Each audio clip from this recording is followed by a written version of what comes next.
നമസ്കാരം. ഇന്ന് നമ്മൾ സംസാരിക്കാൻ പോകുന്നത് വാളുകൾ മാത്രമല്ല, ശരീരത്തെയും മനസ്സിനെയും ഒരുപോലെ ആയുധമാക്കിയ ഒരു പുരാതന കലയെക്കുറിച്ചാണ്. ലോകത്തിലെ തന്നെ ഏറ്റവും പഴക്കമുള്ള ആയോധന കലകളിലൊന്നായ കളരിപ്പയറ്റിന്റെ ലോകത്തേക്ക് എല്ലാവർക്കും സ്വാഗതം.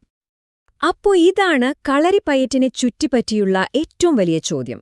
ഇത് ശരിക്കും എല്ലാ ആയുധന കലകളുടെയും ഉറവിടമാണോ, അതോ ഭംഗിയായി ചിട്ടപ്പെടുത്തിയ ഒരു തരം നൃത്തം മാത്രമായി ഒതുങ്ങിപ്പോയോ? ദക്ഷിണേന്ത്യയിൽ നിന്നുള്ള ഈ പുരാതന കലയെപ്പറ്റി എന്തുകൊണ്ടാണ് ഇന്ന് ഇത്രയും വലിയ ചർച്ചകൾ നടക്കുന്നത്? ഇങ്ങനെയൊരു ചിന്തയിലേക്ക് ആളുകൾ എത്താൻ കാരണം എന്താണെന്ന് മനസ്സിലാക്കണമെങ്കിൽ നമ്മൾ ഈ കലയുടെ ഉത്ഭവത്തിലേക്ക് തന്നെ പോകണം, അതിന്റെ യഥാർത്ഥ യുദ്ധക്കളങ്ങളിലേക്ക്. നമുക്ക് തുടങ്ങാം പുരാതന കേരളത്തിലെ യുദ്ധക്കളങ്ങളിൽ നിന്ന്. ഈ കലയ്ക്ക് അതിന്റെ പേര് ലഭിച്ചത് തന്നെ അവിടെ നിന്നാണ്. നോക്കൂ, ആ പേരിൽ തന്നെയുണ്ടതിന്റെ ഉദ്ദേശ്യം. കളരി എന്നാൽ യുദ്ധക്കളം. ഇത് വെറുമൊരു പരിശീലനമായിരുന്നില്ല, മറിച്ച് യുദ്ധത്തിനായി യോദ്ധാക്കളെ വാർത്തെടുക്കുന്ന ഒരു സമ്പൂർണ്ണ ജീവിതരീതി തന്നെയായിരുന്നു. ഇതിന്റെ ചരിത്രം നോക്കിയാല് നമ്മൾ ശരിക്കും അത്ഭുതപ്പെട്ടുപോകും. പുരാതന ഗ്രന്ഥങ്ങളിൽ തുടങ്ങി പിന്നീട് ബ്രിട്ടീഷുകാർ നിരോധിച്ചതും അതിനുശേഷം 20-ാം നൂറ്റാണ്ടിൽ നടന്ന ആ വലിയ തിരിച്ചുവരവും വരെ സഹസ്രാബ്ദങ്ങൾ നീണ്ടുകിടക്കുന്ന ഒരു ചരിത്രമാണിത്. ഇത് വെറുതെ അടിക്കാനും തടിക്കാനും പഠിപ്പിക്കുന്ന ഒന്നായിരുന്നില്ല കേട്ടോ. ആയുധങ്ങൾ ഉപയോഗിച്ചും അല്ലാതെയും പോരാടാൻ പഠിപ്പിക്കും. പോരാത്തതിന് ആയുർവേദ ചികിത്സയും മർമ്മശാസ്ത്രവും വരെ ഇതിന്റെ ഭാഗമായിരുന്നു. അതായത് ശരീരത്തെയും മനസ്സിനെയും ഒരുപോലെ വാർത്തെടുക്കുന്ന ഒരു സമ്പൂർണ്ണ പാക്കേജ്. കളരിപ്പയറ്റും കേരളത്തിന്റെ മണ്ടും തമ്മിൽ അങ്ങനെയൊരു ബന്ധമാണ്. അതിന്റെ ഓരോ ചലനത്തിലും, ഓരോ അടവിലും, ഓരോ തത്വത്തിലും ഈ നാടിന്റെ സംസ്കാരവും തുടിപ്പും ആഴത്തിൽ വേരൂന്നിക്കിടപ്പുണ്ട്. പക്ഷേ കളരിപ്പയറ്റിനെ ഒരു പോരാട്ടത്തിനുള്ള വിദ്യയായി മാത്രം നമ്മൾ കണ്ടാൽ അതിന്റെ യഥാർത്ഥ ആത്മാവ് നമുക്ക് നഷ്ടപ്പെടും. ഇവിടെയാണ് കളരിയുടെ ആഴം നമുക്ക് മനസ്സിലാവുന്നത്. ശരീരം അതൊരേ സമയം ഒരു മാരക ആയുധമാണ്, അതേസമയം പവിത്രമായ ഒരു ക്ഷേത്രവുമാണ്. ആക്രമണത്തിനുള്ള ശക്തിയും ആന്തരികമായ സമാധാനവും ഒരേ പരിശീലനത്തിലൂടെ നേടുന്നു. ഈ കലയുടെ ഏറ്റവും രഹസ്യാത്മകമായ ഒരു ഭാഗമാണ് മർമ്മം, അതായത് ശരീരത്തിലെ ഏറ്റവും പ്രധാനപ്പെട്ട ചില കേന്ദ്രങ്ങളെക്കുറിച്ചുള്ള അറിവ്. ഈ അറിവ് ഒരു കളരി അഭ്യാസിക്ക് സങ്കൽപ്പിക്കാൻ പോലും പറ്റാത്തൊരു ശക്തിയാണ് കൊടുക്കുന്നത്. ഇതാണ് മർമ്മത്തിലെ ഏറ്റവും രസകരമായ കാര്യം. ഒരേ അറിവ് തന്നെ രണ്ട് രീതിയിൽ ഉപയോഗിക്കാം. ഒരാളെ നിമിഷനേരം കൊണ്ട് വീഴ്ത്താൻ ഉപയോഗിക്കുന്ന അതേ മർമ്മവിദ്യ പരിക്കുകൾ ഭേദമാക്കാനും ഉപയോഗിച്ചിരുന്നു. കൊല്ലാനും രക്ഷിക്കാനും ഒരേ അറിവ്. ഇത്രയും സമ്പന്നമായ ഈ പാരമ്പര്യം പക്ഷെ ഒരു കാലത്ത് ചരിത്രത്തിൽ നിന്ന് തന്നെ ഏതാണ്ട് ഇല്ലാതായി പോകുമായിരുന്നു.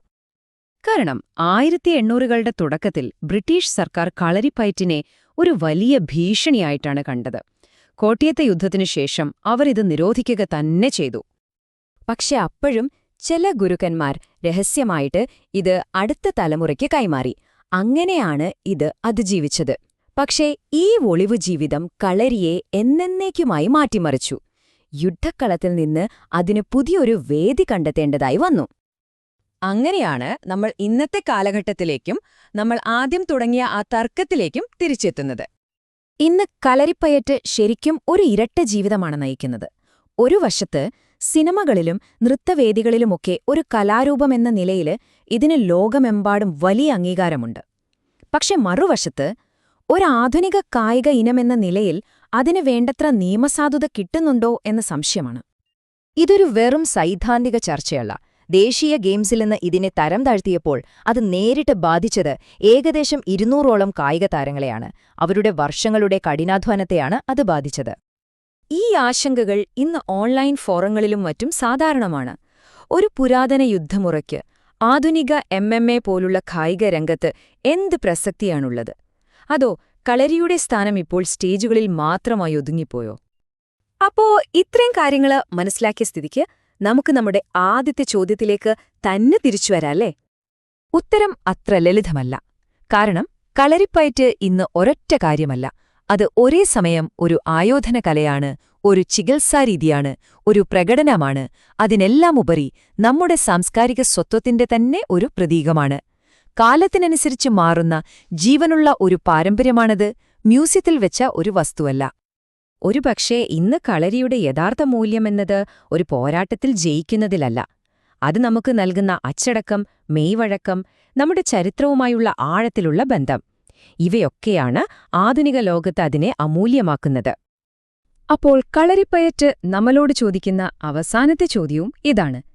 മത്സരഫലങ്ങൾക്കു മാത്രം വില കൽപ്പിക്കുന്ന ഈ ലോകത്ത് ഒരു പുരാതന പാരമ്പര്യത്തെ സംരക്ഷിക്കുന്നതിന്റെ യഥാർത്ഥ വിലയെന്താണ്? കേവലമൊരു കായിക വിനോദത്തിനുമപ്പുറത്തുള്ള ഒരു പൈതൃകത്തിന്റെ മൂല്യം നമ്മൾ എങ്ങനെയാണ് അളക്കുക?